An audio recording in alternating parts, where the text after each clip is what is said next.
حضرت ابو عبد الرحمن فیری صحابی ہیں، وہ غزوہ حنین کا واقعہ بیان کرتے ہوئے کہتے ہیں کہ شہدت مع رسول اللہ صلی اللہ تعالیٰ علیہ وسلم حنینا، فرمایا کہ ہزاروں کے لشکر میں میں بھی حضور کی غلامی میں حنین والے دن حضور کے ساتھ تھا۔ فسرنا فی یوم قائز شدید الحر، فرمایا جس دن ہم رسول اللہ کی غلامی میں چل رہے تھے وہ بڑا گرم دن تھا۔ فی یوم قائز شدید الحر، دن بھی گرم تھا اور نہ پوچھو کہ گرمی کتنی تھی۔ حضور کے ساتھ ہم چل رہے تھے اور نزلنا تحت ظل شجرۃ، پھر ایک جگہ رسول اللہ رکے تو صحابہ درختوں کے نیچے چلے گئے آرام کرنے کے لیے، تو میں بھی ایک درخت کے نیچے چلا گیا۔ فلما زالت الشمس، فرماتے ہیں جب سورج ڈھل گیا، یعنی حضور سورج ڈھلنے سے پہلے مسلسل چلتے رہے گرمی میں۔ صحابہ پر لاکھوں سلام ہو، انہوں نے پھر چیزیں بھی پوری بیان کی تاکہ بعد میں آنے والے اگر مگر سے کہیں دین سے بیزار نہ ہو جائیں اور تھوڑی سی تکلیف دے کر کہیں دین کو چھوڑ نہ دیں۔ فرمایا کہ جب سورج ڈھل گیا تو فلبست لحمتی ورکبت فرسی، میں نے ہتھیار پہنے اور اپنے گھوڑے پر سوار ہوا۔ فاتحت رسول اللہ، حضور جہاں جلوہ گر تھے میں وہاں آیا۔ وہو فی فسطاطہ، حضور خیمے کے اندر جلوہ گر تھے۔ آپ سوچ سکتے ہیں خیمے میں کتنی گرمی، اور حضور وہاں تشریف فرما تھے۔ فقلت السلام علیکہ ورحمۃ اللہ وبرکاتہ یا رسول اللہ، کہتے ہیں میں نے سلام پیش کیا تو میں نے کہا قد حان الرواح، حضور کوچ کرنے کا وقت آ گیا ہے، بس ہم نے یہاں اتنی دیر ہی ٹھہرنا تھا، اب تو جس طرح آپ نے فرمایا تھا اب یہاں سے چلنا ہے۔ فقال اجل، نام، حضور نے فرمایا ٹھیک ہے۔ اگلی باتیں جو ہے نا وہ بات تو ہر ایک ہی بے حساب ہے اور اس کی کوئی حد نہیں ہے، لیکن کہتے ہیں ثم قال قم یا بلال، میں نے جب عرض کی کہ حضور کوچ کا وقت ہو گیا تو حضور نے فرمایا بلال اٹھیے، تو کہتے ہیں فسارا من ذل سمرۃ کأن ذلہ ذل طائر، فرماتے ہیں کہ جس طرح بندے کو اچانک آواز دی جائے نا تو بندہ بڑا لڑکھڑاتے ہوئے تیزی سے اٹھتا ہے۔ کہتے ہیں حضرت بلال ایک کیکر کے درخت سے بڑی تیزی سے اٹھے، اور اگلی جو بات ہے وہ بڑی عجیب ہے۔ حضرت ابو عبد الرحمن فیری کہتے ہیں کہ میں بتاؤں کہ بلال جس کیکر کے نیچے سوئے ہوئے تھے اس کا سایہ کتنا تھا؟ فرمایا کأن ذلہ ذل طائر، فرمایا جس طرح ایک پرندے کا سایہ ہوتا ہے نا، پرندے کا سایہ کتنا ہوتا ہے؟ فرمایا اتنا اس کیکر کے درخت کا سایہ تھا، اور بلال تیزی سے اٹھے۔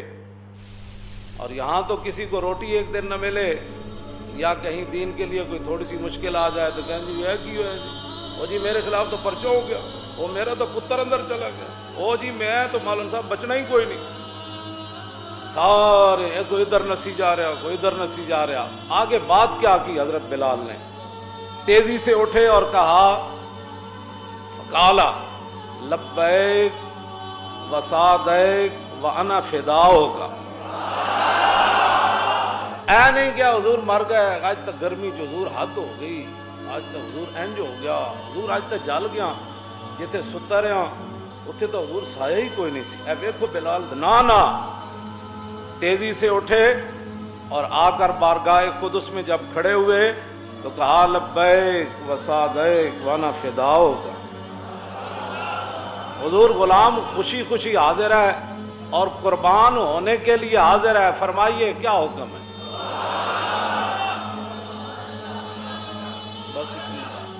بس اتنی بات ہے، اس سے بڑی کوئی بات نہیں ہے۔ جو اپنی مسجدیں نہ بچا سکے، صدیوں بعد اور 22 کروڑ اندر داخل ہو گئے. میں نے کہا تم نے حضور کے ساتھ سخت گرمی میں چلنا تھا اور اتنے سارے سائے کے نیچے سخت گرمی میں تم نے لیٹنا تھا, اور جب حضور آواز دیں تو چھلانگ لگا کر کھڑے ہو جائیں, حضور میں حاضر. تم نے کرنے تھے ایسے کام جو اپنی مسجدوں کی صفیں نہ بچا سکے, جو اپنی مسجدوں کی صفیں نہ بچا سکے. یہ اس طرح کی جو نماز یہ پڑھوانا چاہتے ہیں نا, اس طرح کی نماز کو دیکھ کر انہوں نے چونکہ تاریخ پڑھی ہوئی ہے, تو حضرت رومی جب سفیر آیا نا تو حضرت عمر کے دور میں اور نماز کا ٹائم ہو گیا, تو حضرت عمر نے فرمایا باہر کھڑا ہو دیکھ ہم اللہ کے سامنے کیسے سر پر سجود ہوتے ہیں.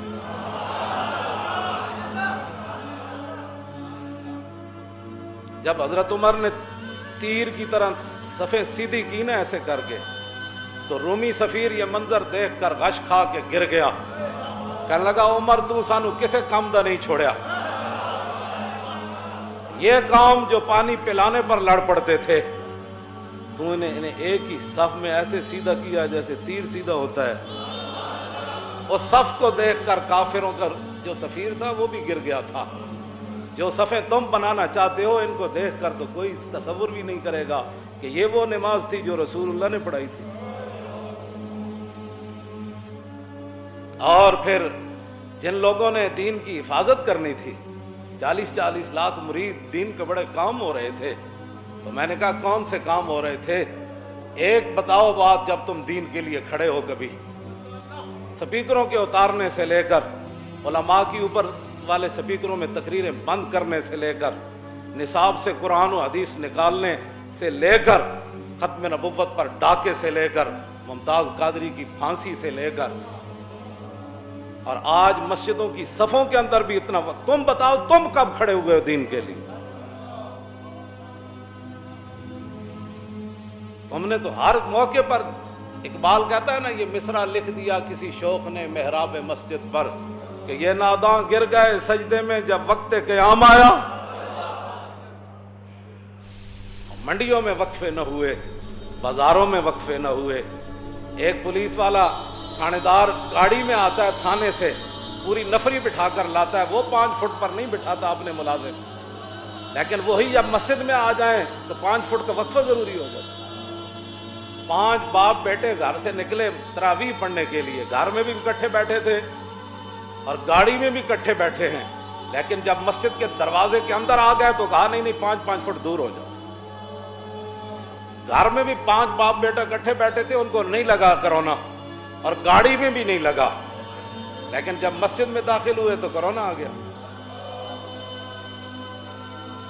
اقبال قلندر لاہوری نے یہ بات کی تھی, کہتا از غلامی دل بمیرت در بدن, از غلامی روح گردت بار تن, از غلامی ذوف پیری در شباب, از غلامی شیر غاب افگند ناب, از غلامی بزم ملت فرد فرد, ایواں بایواں اندر نبرد. ہاں یا کہ میں کہتا تھا اقبال یہ بات کیسے کر گیا, ہاں یا کہ اندر قیام وہیں در سجود, کاروبارش چوں صلاتے بے امام. میں تو سوچتا تھا اقبال یہ بات کیسے کر گیا کہ ایک سجدے پہ ہے دوسرا قیام میں ہے, ایک یہاں کھڑا ہے دوسرا 5 فٹ پر کھڑا ہے اور جماعت ہو رہی. جو بندہ کچا پیاز کھاتا ہے نا اور لہسن کھاتا ہے, حضور نے فرمایا وہ مسجد میں نہ آئے. کیوں نہ ہے؟ اس کے منہ سے بدبو آتی ہے, اور وہ ساتھ نمازیوں کو بھی تکلیف دے گا اور اللہ کے فرشتوں کو بھی تکلیف دے گا. میں جو بات کرنے لگا بڑی توجہ سے سننی ہے. اگر کوئی صفوں میں گنجائش کی بات ہوتی نا تو حضور نے فرمایا تو گھر بیٹھ, تو نے نہیں آنا, تو گھر بیٹھ. اگر اس کے لیے کوئی اس طرح کی بات ہوتی تو حضور فرماتے مسجد میں تو آ جا, لیکن 5 فٹ کے واسطے پر کھڑا ہو جا, ورنہ تو گھر بیٹھ. اور یہاں بڑے بڑے لوگ جب بات آئی ہے دین کی تو دین کی ترجمانی کرو, وہ آ گیا نہیں جو ٹھیک ہے ہم وقفہ کر لیں گے, یہ کر لیں گے, ہم وہ کر لیں گے. وہ ایک بار پوچھو تو صحیح کہ ہم نے بھی کبھی مداخلت کیا تمہارے تھانے میں؟ ہمیں نہیں پتا کیا ہوتا ہے, اوپر سے لے کر نیچے تک ملک میں کیا ہو رہا ہے سب کو پتا ہے, لیکن ہم اتنے ہی مکلف ہیں جتنی بات کر رہے ہیں. اور تم مسجدوں کو پڑھ گئے، پورا جناب میڈیا مسجدوں کو پڑھ گیا، لبرل پڑھ گئے، حکومت پڑھ گئی، سب جو مسجدوں کو پڑھ گئے.